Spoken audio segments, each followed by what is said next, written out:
Jordan Peterson exposes Disney and the LGTV agenda. There's some inconsistencies. We got to jump into this. And in one of his latest podcasts, Jordan Peterson has a conversation with a trans specialist. It's a conversation with Sarah Stockton, and she used to be in this line of work. Now, some of you guys may recognize her from the What is a Woman documentary, but there's this little subtle thing that he says here that I found extremely intriguing, and I wanted to share it with you guys. Check this out. One of the Disney executives, there was a video that was released where a number of Disney executives were talking about their efforts to push the LGBT plus agenda using the Disney entertainment apparatus. And this woman, who, if I remember correctly, was in charge of domestic programming for Disney, very well situated in the corporate C-suite office.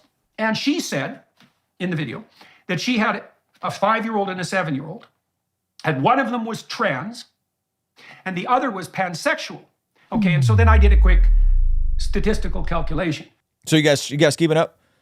So she has a 5-year-old and a 7-year-old. If you haven't seen this video, we covered it. It was a Zoom call, and they were talking about incorporating this stuff. This is what got them in trouble in Florida. It was like, we're gonna make this we're gonna make it as LGTV as possible, right? And she says, I got a 5-year-old and a 7-year-old who are trans and pan. Okay, so the probability that as a given mother that you would have a trans child, truly trans by the definitions of 20 years ago, is 1 in 3,000 approximately. 1 in 3,000. And the probability that you'd have a pansexual child, whatever the hell that is, because that only emerged like 3 years ago, is obviously less than 1 in 3,000. But let's call it 1 in 3,000. Okay. The joint probability that you would have a trans child and a pansexual child is 1 in 9 million. This is a sickness of the highest order. So the joint, when you combine those two, is 1 in 9 million. 1 in 9 million. So what that means diagnostically is if you were evaluating that woman and her children, you would have a 2,999,999 to 1 probability that you were accurate if you diagnosed her as narcissistic. Whoops. Oh, but it gets better, friends. So just statistically speaking, it's very unlikely that someone has a 5-year-old and a 7-year-old and that this is just within the realms of possibility. It's almost impossible. Okay, it's almost impossible, which means this is a sickness of the highest order. And a social contagion. That this is people gleaming and taking cues. Okay? Right. So what is it? 9 million. It's 8,999,999. It's 1 chance in 9 million that she's not a narcissist. Right. Now, narcissism in the general population, like at clinical levels, probably afflicts about 4% of people. So 4% of mothers, let's say, have that tilt towards narcissism. And there's going to be a substantial proportion of them, 1/10 maybe, God only knows what it is, who are perfectly willing to sacrifice their children to their narcissistic delusions. And now that's not only being enabled by therapists, it's being demanded by lawmakers that therapists enable that. And so so you add, would you rather have a trans child or a dead child? And Chloe Cole's parents got caught in that trap. And that's terrifying for parents, if they're facing severe distress on the part of their children and a medical professional says, well, you're pretty prejudiced, and if you just drop the prejudice, your child won't cut their throat. And so you'll have a trans child and that'll be a problem, but better than them being dead. So they're terrified out of their skull on that front. I think it's such manipulative hogwash to say that, because you got folks who are incapable of giving consent, incapable of driving, incapable of consuming alcohol, incapable of getting tattoos unless they're like 15, 16 and they're getting it with their parents' consent, and making permanent decisions to their bodies in a way that actually usurps what God created. It's the subtle like jab at God if you really think about it. Because then God made you in the wrong body. So therefore God is either wrong or there is no God. And you leave out the third option, which is maybe you're confused. Oh, but it gets better, friends. And then you add the narcissism problem to that. And then you add the fact that now therapists are mandated by law to do gender affirmation care. And you add the sadism and greed of the people on the medical side. Well, you have a perfect storm in relationship to producing a psychological epidemic. And so that's exactly what we have on our hands. And I do want to say this. This is a sickness. I got to give it of to the you a third highest time. order. Now watch this. Watch this point. This is gonna hurt some of your guys' feelings. Buckle up. Don't you dare throw the R word. Don't you dare throw the R word. I'm not.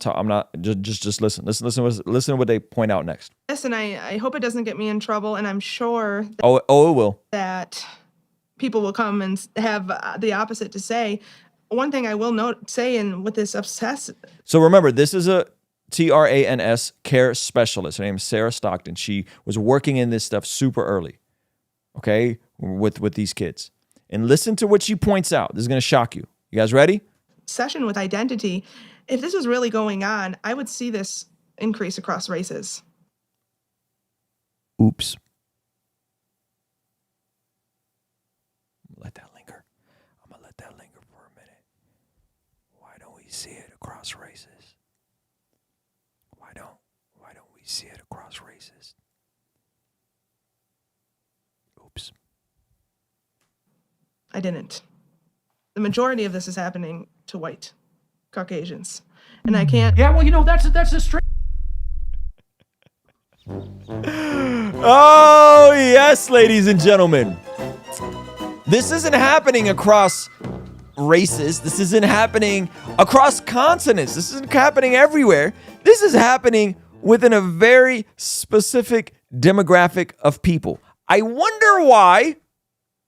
Oh, you can't say it's the ideology that's driving the gender dysphoria. You can't say that. It's just, you know, some people are just born in the wrong body. Really? And they're all disproportionately white?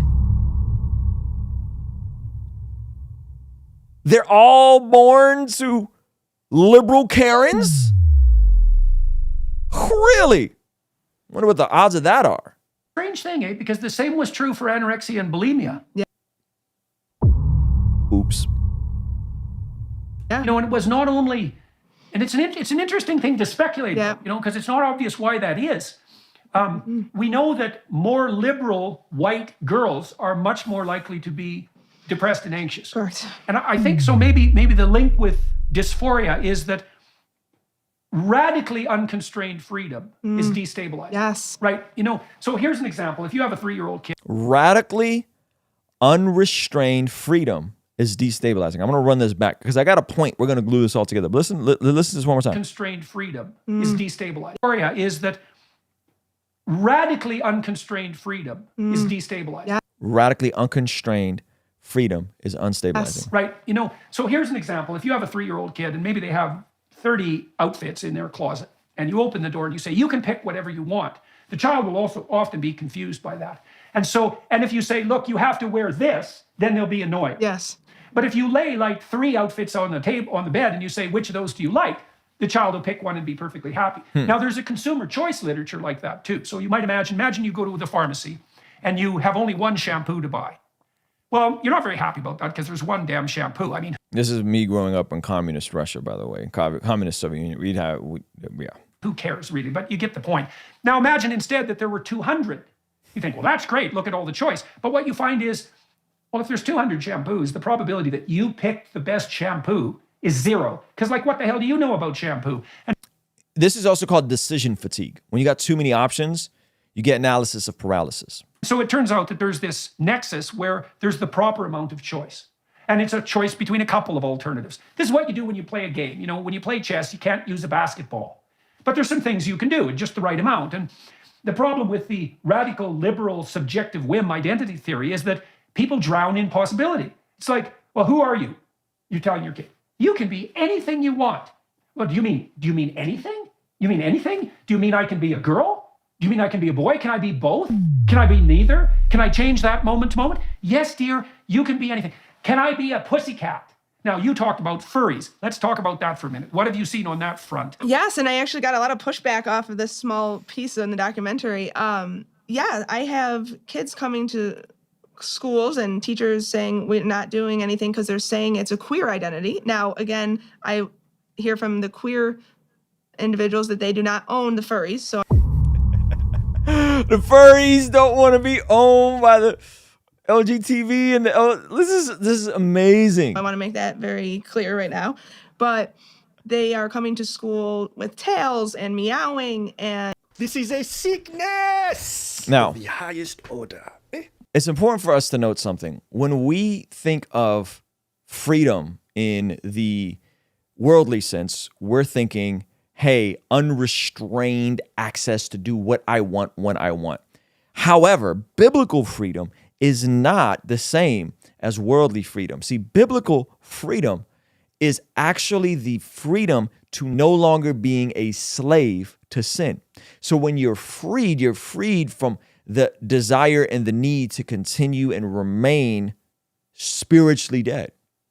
So our context of freedom is different. So it's not that, so freedom isn't about just infinite options. Freedom is about flourishing within a parameter of options and guidelines. You remove guidelines from anything and it ruins it. You remove guidelines from basketball, from sports, from life, and it completely falls apart. You remove guidelines from a game like chess and it completely falls apart. And so society thinks that freedom is I can do anything I want with whomever I want, whenever I want to. And that is actually not freedom. That can create more shackles and more bondage. And Jesus came to set the captives free. And we always thought, well, that was about disrupting the social order and this and that. No. That was about sin, setting us free from the powers of sin and death. That's like the whole point of Jesus coming to die on the cross, to set us free, right? So it's a different perspective on freedom than how the world looks at it. And that's the part where I think when you detach this, there's so many different fallacies going on there where, hey, I could do whatever I want, right? Do what thou will, which is the whole Aleister Crowley thing, all that stuff. And then there's like, and by the way, your reality is whatever you feel is on the inside is subjective, not based on any objective facts. On top of very first world problems, specifically in a demographic of people that are usually upper middle class white liberals. You don't see this impacting other people. So then it begs to the question, is this a social contagion? That's the complete antithesis of the gospel, which is you die to yourself and you get new life, right? The whole point of baptism is you're baptized symbolically showing that you die with Jesus and then you're raised to new life. You're a new creature. You're born again. This is the opposite of that. I found this conversation interesting. I love Jordan Peterson having these conversations. I'm grateful that he's able to have these on YouTube because some folks are and have been canceled. But I think these are important conversations to have and push back. And the fact that he's having someone that's from this community, that's worked this community, and her perspective on it, I think is really is very powerful. Yeah. Shout out to C1 Day. He said, freedom without restriction is just a unique version of bondage. It's a W take. I appreciate you so much. Thank you so much for hanging out with me. If you want to go to Extra Mile, partner with what we're doing here for as little as $5 a month so we can stay independent, stay answering only to you guys, no brand deals, and never, ever, ever making a commercial or commercials like these. Our friends at Genucel Skincare have exciting news to celebrate in 2023. Using Manscaped during my showers after workout has given me much more confidence. And that's where Mudwater comes in. True Classic has got your back. All thanks to the sponsor of today's video, SayMine.com. Established Titles is your opportunity to earn the title of Laird or Lady. Subject to credit approval, rates range from 7.99% APR to 19.99% APR, included 0.50% auto pay discount. If you don't want us to make ads with brands you don't care about, sign up for our online community for as little as $5 a month to keep us independent and ultimately answering to you as our boss. You get all sorts of benefits like daily replays of our after party streams, exclusive access to our Discord community, and early access to our podcast interviews, all starting for only $5 a month.